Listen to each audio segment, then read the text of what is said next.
So இன்னைக்கு first எடுத்தோன்னே நம்ம பார்க்க போகிற கொஸ்டின் யார் ரிலேட்டடான்னு பார்த்தீங்கன்னா ரவிச்சந்திரன் அஸ்வின். அவர் என்ன கேட்டிருக்காருன்னு பார்த்தீங்கன்னா Indian bowler who recently took 500 wickets அப்படின்னு வந்து கேட்டிருக்காங்க. வேகமாக நான் சொல்லிட்டே இருப்பேன், பாஸ் பண்ணி நோட்ஸ் எடுத்துக்கோங்க. இருக்கிறதுல ரெண்டாவது வேகமாக 500 விக்கெட் எடுத்தவர் யாருன்னு பார்த்தீங்கன்னா ரவிச்சந்திரன் அஸ்வின். அப்போ முதல் வேகமாக எடுத்தவர் யாருன்னு பார்த்தீங்கன்னா முத்தையா முரளிதரன் அப்படின்றத நோட் பண்ணிக்கோங்க. அண்ட் இந்தியாவிலேருந்து பார்த்தீங்கன்னா ஹையஸ்ட் விக்கெட் டேக்கர் யாருன்னு பார்த்தீங்கன்னா அனில் கும்ப்ளே.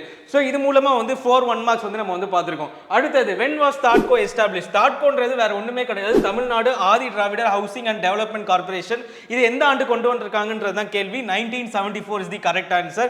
1974ல இருந்து 2024 50வது ஆண்டு விழா வந்து பொன் விழா ஆண்டை வந்து நம்ம வந்து கொண்டாடுறோம். அதனால இது ரொம்ப ரொம்ப ரொம்ப இம்பார்ட்டன்டான ஒரு 1 மார்க் இந்த வருஷம் குரூப் 4ல கேட்கறதுக்கு அதிகமான வாய்ப்புகள் இருக்கு அப்படின்றத தெரிஞ்சுக்கோங்க. எலக்ட்ரல் பாண்ட்ஸ் அடுத்து ரொம்ப ரொம்ப முக்கியமான டாபிக். எலக்ட்ரல் பாண்ட்ஸ் அப்படின்னா என்னன்னு கேட்டீங்க அப்படின்னா எலெக்ஷன்ஸ் நடக்கும்போது நம்ம வந்து ஃபண்டிங் பண்ணணும்னு நினைக்கும் போது காசா கொடுத்தோம் அப்படின்னா பிளாக் மணி வந்து இன்வால்வ் ஆகும் அப்படின்னு வந்து சொல்றாங்க. இந்த பிளாக் மணி இன்வால்வ் ஆகாம இருக்கிறதுக்கு தான் என்ன கொண்டு வந்திருக்கான்னு பார்த்தீங்கன்னா எலக்ட்ரல் பாண்ட்ஸ். இது மூலமா வந்து ஸ்டேட் பேங்க் வந்து நமக்கான மணியை வந்து ஒரு எலக்ட்ரல் பாண்டா கன்வெர்ட் பண்ணி அதை வந்து நம்ம வந்து அந்த பொலிட்டிக்கல் பார்ட்டிக்கு வந்து ஃபண்ட் பண்ணலாம். இது 1000 10,000 10 லட்சம் 1 லட்சம் 1 கோடி அந்த மாதிரியான டினாமினேஷன்ஸ்ல வந்து நமக்கு கிடைக்கும். இதை கொடுக்க போறது யாரு? SBI. இது எதுக்காக கொடுக்குறோம்னு பார்த்தீங்கன்னா பிளாக் மணியை வந்து கர்வ் பண்றதுக்காக கொண்டு வந்திருக்கோம். இது யாரோட காலத்துல கொண்டு வந்திருக்குன்னு பார்த்தீங்கன்னா அது வந்து அருண் ஜெய்ட்லி அப்படின்ற ஒரு காலத்துல வந்து கொண்டு வரப்பட்டிருக்குன்றது தான் கரெக்டான ஆன்சர். ஸோ அடுத்தது which country ranks first as the largest economy அப்படின்னு வந்து கேட்டிருக்காங்க. இருக்கிறதுலே லார்ஜஸ்ட் எக்கனாமி அமெரிக்கா அப்படின்றத தெரிஞ்சுக்கணும். அப்போ இந்தியா எத்தனாவது இடத்துல இருக்குன்னு கேட்டிங்கன்னா 5வது இடத்துல இருக்கு அப்படின்றத வந்து தெரிஞ்சுக்கோங்க.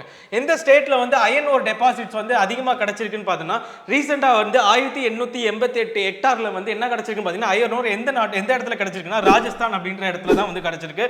ரொம்ப ரொம்ப இம்பார்ட்டன்ட். இது போன்று ஜம்மு அண்ட் காஷ்மீர்ல வந்து 1.48 டன் வந்து லித்தியம் ரிசர்வ்ஸும் கிடைச்சதா வந்து நம்ம போன வருஷம் வந்து படிச்சிருப்போம். இது ரெண்டையும் வந்து லிங்க் பண்ணி படிச்சுக்கோங்க.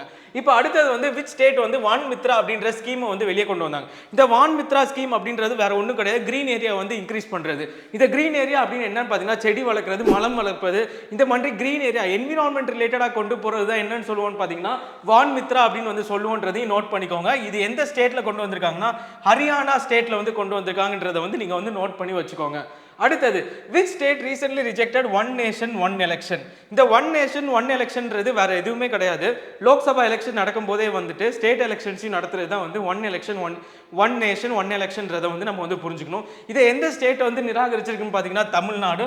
இதுக்கு என்ன ரீசன் இருக்கலாம்னு பார்த்தீங்கன்னா article 1 union of state and federalism இது ரெண்டுக்கும் எதிராக இருக்கலாம்னு சொல்லி தான் நம்ம வந்து இதை வந்து எதிர்த்திருக்கலாம். இப்போ அடுத்ததா வந்து என்னன்னு பார்க்கலாம். இப்போ அடுத்ததா வந்து which is the most powerful country in the world அப்படின்றது தான் கேள்வி. இதுக்கும் வந்து ஆன்சர் என்னன்னு பார்த்தீங்கன்னா அமெரிக்கா. அப்போ வந்து இதுல வந்து இருக்கிறதுலே ஃபர்ஸ்ட் பிளேஸ்ல இருக்கிறது யாருன்னா அமெரிக்கா, செகண்ட் பிளேஸ்ல இருக்கிறது சைனா, 3வது பிளேஸ் யாருன்னா ரஷ்யா. இந்த முதல் 10 இடங்கள்ல இந்தியா இருக்கான்னு கேட்டா இல்லை. ஸோ வந்து ஜிடிபி லெவலில் வந்துட்டு எது பெரிய எக்கனாமின்னு கேட்டால் இந்தியா வந்து இருக்கும். இருக்கிறதுலே பவர்ஃபுல் கண்ட்ரியில் இந்தியா ஃபர்ஸ்ட் டாப் 10ல இருக்கான்னு கேட்டால் இல்லை. So moving on with the next one, which is the largest air force station in Asia? Largest air force station வேற எதுவுமே கிடையாது, ஹிண்டான் ஏர் ஃபோர்ஸ் ஸ்டேஷன் தான். இது எங்க இருக்குன்னு கேட்டாங்கன்னா இது வந்து எந்த இடத்துல இருக்குன்னு பார்த்தீங்கன்னா உத்தரப்பிரதேஷ்ல இருக்குன்றது தெரிஞ்சுக்கோங்க. 55 ஸ்கொயர் கிலோமீட்டர்ஸ் அளவில் வந்து பெரிய லெவலில் வந்து இதை வந்து கட்டியிருக்காங்க. அப்போ செகண்ட் லார்ஜஸ்ட் வந்து டுயூன் அப்படின்றதையும் வந்து நோட் பண்ணிக்கோங்க. இது எங்க இருக்குன்னு கேட்டிங்கன்னா சைனால வந்து இருக்கு அப்படின்றத வந்து நோட் பண்ணிக்கோங்க. கடைசியா வந்து which is the first helicopter emergency medical service? Helicopter மூலமா வந்து அவசர மருத்துவ சேவையை வந்து எந்த இடத்துல வந்து ஆரம்பிச்சிருக்காங்கன்னா உத்தரகாண்ட் மாநிலத்துல தான் வந்து என்ன பண்ணிருக்காங்கன்னா ஆரம்பிச்சிருக்காங்க. இது யார் மூலமான்னு கேட்டீங்கன்னா எய்ம்ஸ் ரிஷிகேஷ் அப்படின்றது மூலமா வந்து நம்ம வந்து இதை ஆரம்பிச்சிருக்கோம் அப்படின்றதையும் வந்து நீங்க வந்து நோட் பண்ணிக்கோங்க.